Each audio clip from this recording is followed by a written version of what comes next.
Salam. Today we're going to be making green chicken, Hariyali chicken.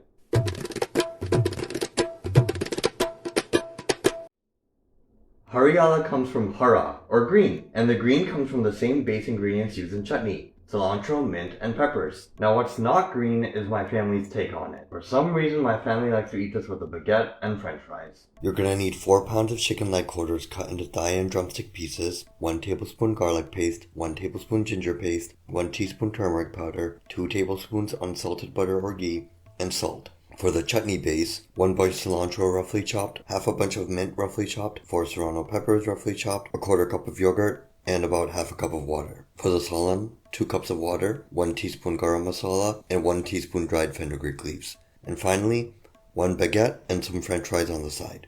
First, in a bowl, add the chicken, garlic paste, ginger paste, turmeric powder, salt, and mix, then set aside.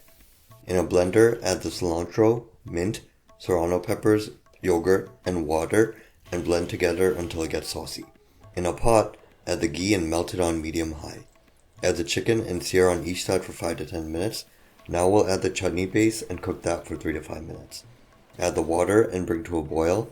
Turn to low. Add the garam masala and dried fenugreek leaves. Cover and let simmer for another 5 to 10 minutes. Alright, bismillah.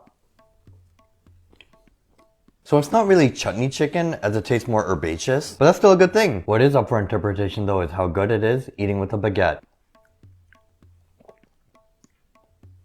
and dipping french fries.